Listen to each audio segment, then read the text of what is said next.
Most heartfelt greetings and salutations, ladies and gentlethems. I eagerly welcome you to Sturgeon's most premier station, Dusklight Radio. While my twin brother Everett is on sabbatical, I will be your host.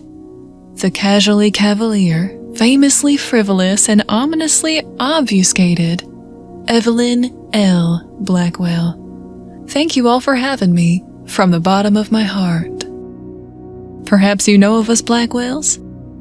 We were credited with opening up the first ever spa in Sturgeon. It had scalp treatments and dissections, chemical peels with real high-quality acid, lemon slices over the eyes, and a sauna. Yep, just a regular old sauna, with fresh towels, a steamer, and all the bones you could crunch. It was relaxing. So, any treatment under the stars you're searching for, you can find it at the Sturgeon Spa and Retreat. You know, it's been a long time since I've had a good massage. Maybe I should invite the other Blackwells to join me. There are mud baths for Tabitha, blood baths for Jackal and Kaio, and... well, I'm not actually sure what texture Clue's skin is, but I'm sure we can find something for them too. Anyway, I am not Dusklight's main host, but today I am its mostly dead counterpart. I'll be reading you tales that Everett and his wonderful many-legged runners collect from the far corners of Sturgeon and beyond. Some of them will make you laugh, some will make you cry, and some will put a quarter into a gumball machine, turn the handle, and retrieve a small capsule, within which lies the phone number you used to have 8 years ago. And also, blue raspberry-flavored gum. Delicious. Now, listeners, we're in about mid-March right now. The slow, scenic, ever-winding march toward death, of course, which we're always somewhere in the middle of. And you know what that means. It's nearly St. Martin's Day. Yes, we're all familiar with it, of course.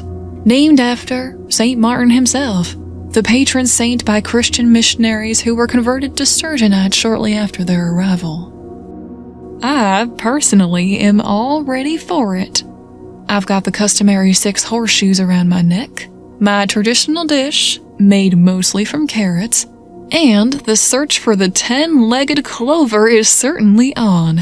The closest I've ever gotten is 8. Oh, and of course, I'm wearing all traffic cone orange. Blazer, pinwheel cap, umbrella, knee-high boots, the whole shebang. I hope everyone's on the same page, so that we can remain prepared for the leprechaun uprising this year. As we all know, they're huge and intimidating and... right. Traffic cone orange is actually pretty reflective, so maybe stay off the roads tonight, listeners, or it's gonna get real confusing real fast. Anyway, my stash of gold coins, which all of us have by now, of course, has to remain protected. If we're not all in the festive spirit together, we all suffer for it, and our gold will go with them. So please, be a team player. We'll be handing out giant novelty sunglasses in the town square during the story, so maybe go ahead and come grab one if you got the time. And speaking of the story, let's get into it. Our story for today is called I Bought a Totally Safe and Perfectly Normal Abandoned Lighthouse from the Government, and I'm definitely not going to die in this place, by r/jamfranz on Reddit, and some of these letters are capitalized, and if you put them together, it says, send help. I'm sure that's not important at all. This story is being read by an amalgamation of spirits collectively called Lucy K, who just appeared over my left shoulder and whispered, "I ain't afraid of no ghost," directly into my ear before subsequently dissolving into a strange vapor that smells distinctly like Cadbury eggs. So, that's fun. Special thanks must be given first to Mandy Moe for rendering my brother Everett in the beauteous image you see when you look at our page. Really, Everett? Beauteous? to Nishan on Twitter for gracing you all with my spiritual beauty, and to Sir Gorky for the brand new rendering of Everett and the truly, accurately horrifying rendition of our humble studio. We also once again thank Lucy for the thumbnails, Dark Somnium for being such a gracious yet terrifying sponsor of the channel, and, lastly, our music is sourced and provided by Epidemic Sound and the Dark Somnium with gracious thanks. If you enjoy these intros and want to see more, please ensure you've got notifications on and leave a comment for every video you encounter. With that, the sun has set and dusk has crawled into the studio once more. Whether you're working, prepping to sleep, or evading the formless void that will one day consume us all, Black Whale is here to soothe your ears and captivate your soul. Now close your eyes and take a deep breath. The scene has been set and the light is on. It's time to walk towards it.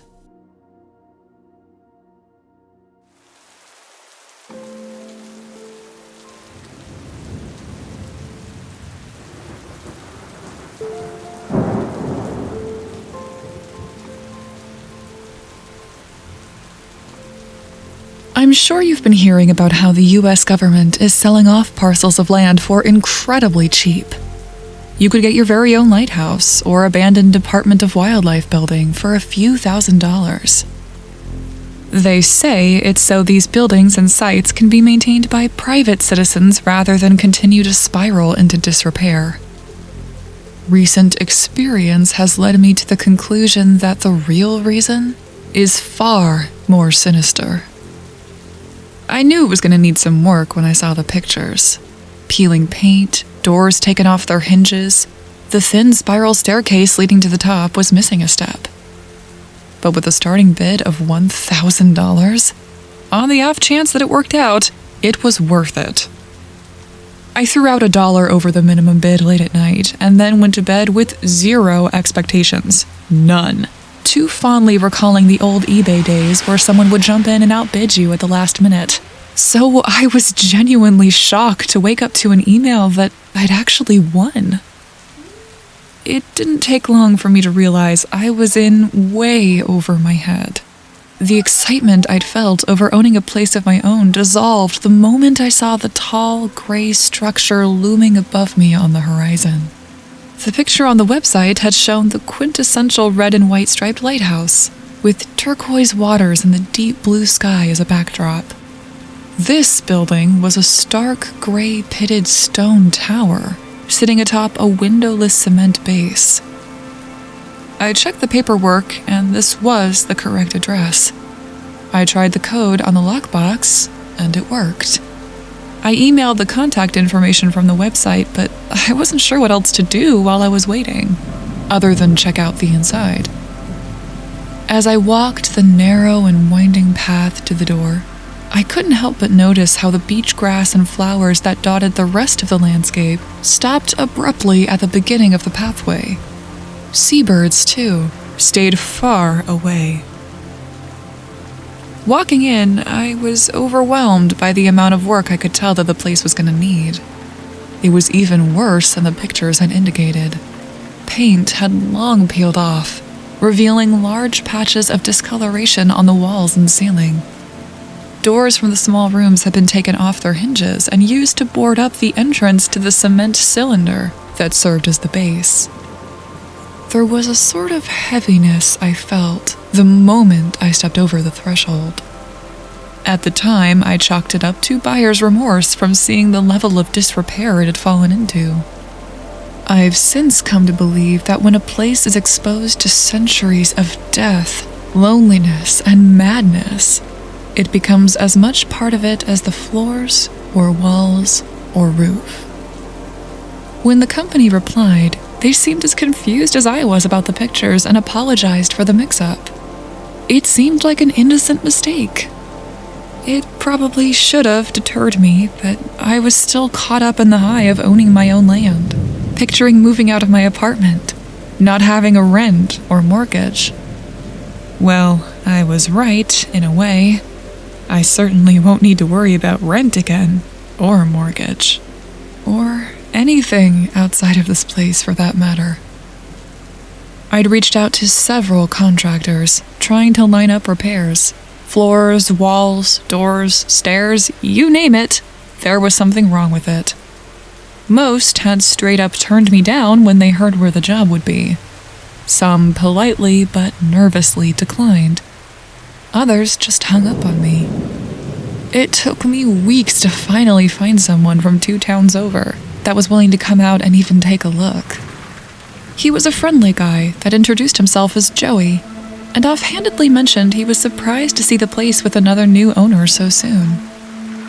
Before I could ask any follow-up questions to that, he was off measuring and jotting down notes, and then disappeared up the stairs. As the sun began to set, I realized it had been hours since I'd last seen him. I saw his pickup still sitting outside and called around for him. I walked up to the very top, careful to avoid the missing step, taking in the briny air while searching the perimeter. I checked each of the small rooms with their peeling paint and stained floors. I went to the bottom, and then, reluctantly, to the only place I hadn't looked yet, the cement cylinder at the base. I'd stuck my head down there the very first day after removing the barricades and immediately decided it was a place I'd prefer to never visit again. It was made up of a series of narrow and dark concrete tunnels, stained with rust and filled with a dank, mildewy smell. Without windows or power, it was pitch black there, even during the brightest of days. I opened the door and called out for him, but my own voice echoing back at me was the only response.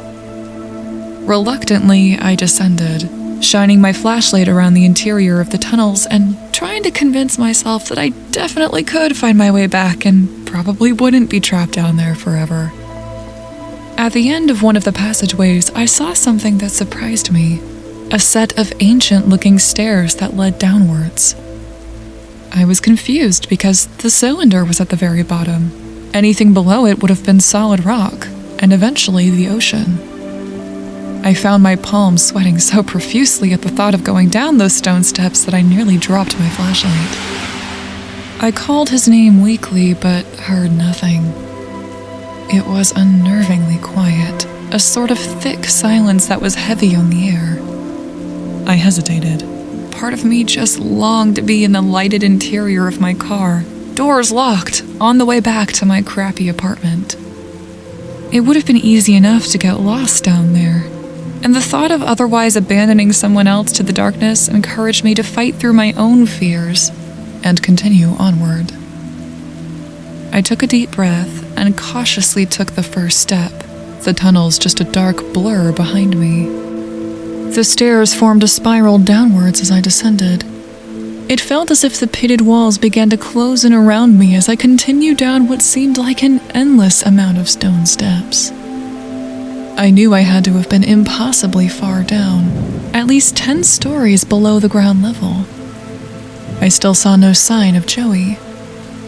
My voice had long since stopped echoing as the space around me had narrowed.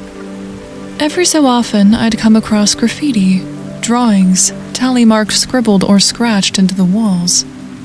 At the top of the stairs, someone had started in the middle of a long and rambling letter to a loved one that wrapped along the ever-narrowing walls in cramped handwriting. The further I continued downwards, the content devolved into nonsense. Words were written on top of each other and strung together to form meaningless sentences, and then eventually stopped altogether. Different handwriting had picked up where it left off and had simply said, "They are waiting." Others seemed to have underlined and circled the phrase in agreement as they too walked by. After I passed an "I'm not ready yet" that looked to have been written in blood, I decided that I was done reading graffiti and that I'd focus strictly on the stairs. The darkness, the narrowing walls, the slick steps. I paused at one point and wondered why I was still going, but besides the guilt if I gave up, I felt compelled to. Eager, almost. Just as the space became so tight that the stone painfully scraped against my shoulders, the stairs sharply stopped at a small platform that opened into a tiny room. The first I'd seen since I'd been down here. The walls were covered with apologies, goodbyes, confessions, love letters. Some written, some carved into the stone. Of those that were still legible, some were written in anguish, others with fear. Some were just pure madness, but not one of them expressed hope. Someone had written "Exit here" in large, disjointed letters, with a crudely drawn arrow pointing downwards to a hatch on the floor. I hesitated for a moment, knowing there was nothing below us but rock and ocean, and I should have hit those hours ago, but decided I'd come all this way. I might as well keep going. It led to even more stairs, but this time the steps were that of a tight, iron spiral staircase, one step missing. I felt a sudden stale breeze as I descended. There were windows around me that opened into the pitch-black night. It was so dark outside that I hadn't even realized they were windows at all at first. I froze, confused. I wasn't sure how I managed to get myself so utterly turned around. I knew I'd been walking downwards the entire way. I was certain of it. Yes, I was tired, it was dark, but I knew up from down. I heard a sound from below, a whirring, and thought I'd finally found Joey, or somehow some sort of exit. Something. Anything but more stairs. Relieved, I decided to continue downwards. Upwards? The direction I'd been going. At the bottom was a ladder leading to another hatch on the floor. I climbed down, opened it, and, to my utter confusion, found myself standing at the top of the lighthouse. I grasped for the railing to orient and brace myself against the strong, stinging wind. I couldn't see the moon, stars, any light reflecting on the water around me. It was somehow darker outside than it had been in the tunnels and unlit stairwell, darker than I had previously thought possible. The choppy black waters of the sea were indistinguishable from the sky or the land. Even with the steady flash of the strangely tinted automated light, the whirring I'd heard, I could see very little. At first, I felt a wave of relief at seeing Joey's car was gone. He made it out. But it was short-lived when I realized that mine was gone too. The shore, the beach houses in the distance, everything was gone. The wind had picked up. Instead of the light and briny sea air, it was heavy in my lungs and had a smell. Earthiness, mixed with something else that I couldn't place at the time. Although I couldn't see much of anything beyond the railing when the light above flashed, I could just make out pale, nearly translucent forms being tossed along in the black water, far in the distance. When I finally managed to look away from the hypnotizing motion of whatever was floating in the waves, I realized the slick floor was littered with items. Joey's shoes, notepad, and tool belt. A woman's purse, leather peeling from the constant barrage of the black water. Piles and piles of neatly folded clothes. I panicked, opened the hatch I'd come down, up, through.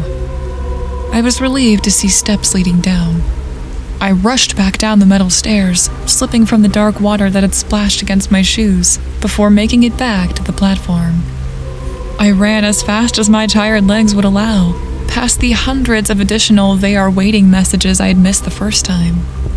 It wasn't until I reached the top of the stone steps that I paused for the first time, and I took deep, gulping breaths in relief, until I saw it.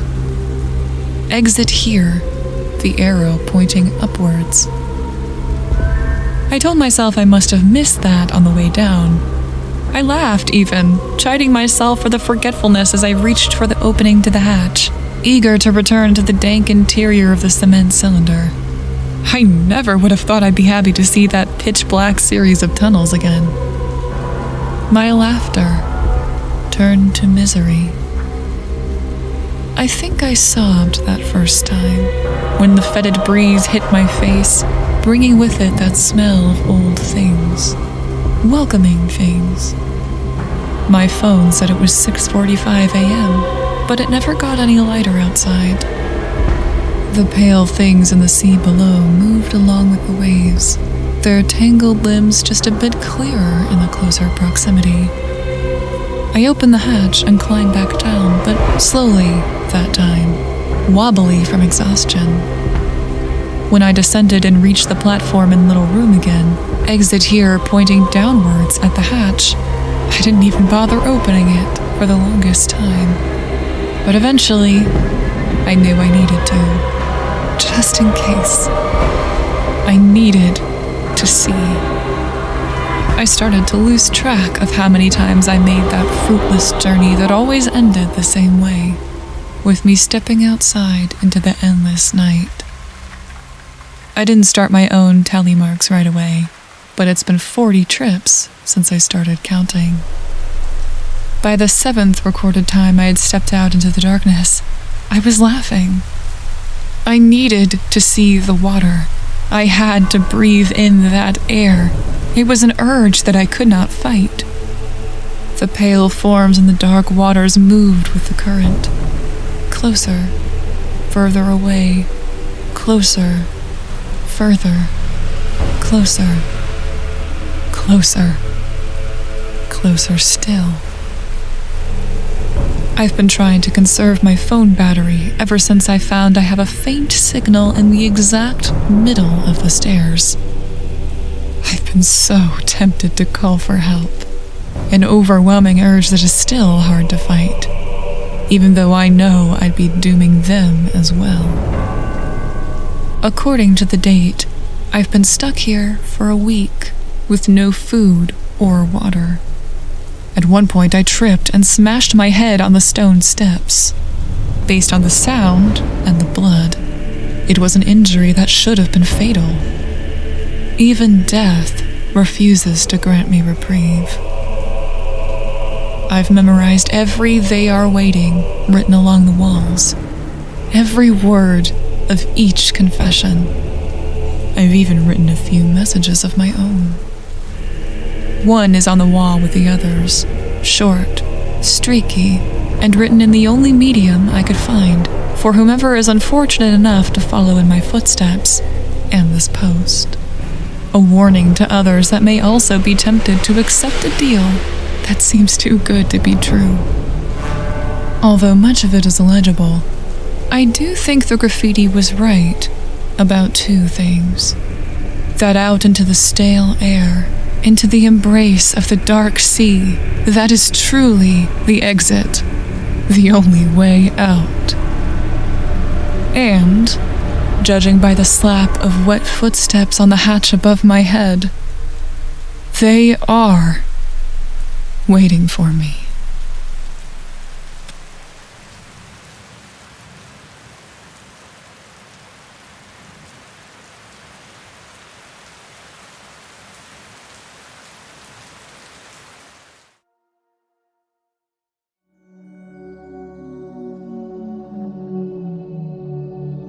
Well, welcome back, listeners. I'm glad to see you didn't get stuck in that lighthouse, too. As I warned you before you listened, sometimes people who hear that story also get stuck in a loop, so it's a good thing you beat the odds this time around. What? I didn't mention that? Well, I'm pretty sure I did, but it's possible I forgot. Phew! Then you were super lucky. The hourglass trickles ever onwards and time keeps on keeping on as far as I'm aware. For now, at least. Now, listeners, who wasn't wearing mauve? While you were gone, the leprechauns came in their first wave of many over the coming days. And I know that somebody wasn't following tradition because 3 of my gold coins are gone. 3! Now, I didn't actually see them take them, of course, because as soon as I heard them coming, I hid under my desk and covered my face, whispering, "We are merely vessels for the spirits inside us. We are tethered here by sheer force of will and a belief that we must We are all one, and yet we are so alone. Over and over again, as is custom. But I know what happened anyway. Since at least one of you decided to forego the traditional colors instead of depositing a rainbow-colored coin that can become any color you wish if you tap on it at the right time, they took some of the ones I'd collected. I'm not mad. I'm just disappointed. I realize some of you may be from out of town and didn't know. At the beginning of the broadcast, I know I said that we were all wearing traffic cone orange, but that's always been a ploy to trick the leprechauns into chancing a raid. Mauve has always been one of St. Martin's favorite colors. Thankfully, we have a couple more chances before the holidays are out, so maybe I can at least earn back what was stolen. But please, listeners, next time, whether it's a belt, a smock, a tutu, or some tasty... slip of the tongue there, I meant pretty red balloons, make sure you have something mauve on you. I don't want to lose my entire collection of coins. They're my lucky charms after all. Anyway, if you enjoyed this video, be sure to check out some of our other transmissions. We're adding them regularly, and we'd love to have you as part of the Dusklight family by subscribing, hitting the bell of the woodchuck in the garden who really would like a bite of that strawberry if you'd be so kind, and leaving a comment with stories you love for Everett's many-legged runners to find. Now let's thank our lovely Sturgeonite faithfuls: 21 Keys, Eshabel, Eurydice Arx, Haley Clark, Jack the Lad, Jason Webb, Larry W., Nathan Billings, PRDEL12, and Sabrina Alexander. Purple Crayon Eaters Alex, Amara, Candyman Gloving, Feeny Von Karma, Max, Mike, Pesky Opossum, and Phi, who have taken to adding signatures to their drawings around town this week. Not of their own names, of course, but the names of the next person they will attempt to convert. Maybe keep an eye out, listeners. Janitors_Ducks, Alex Nunez, Amy Shawn, Arkham Cookie, Death31, Heather Cayley, Jalara, Joy Flint Healy, Melanie Schaefer, Sabby Eclipse, Shane Lewis, and Scott, who have decorated all their sponges in such a pretty mauve color in honor of the season. Wait, or are they just stained from blood?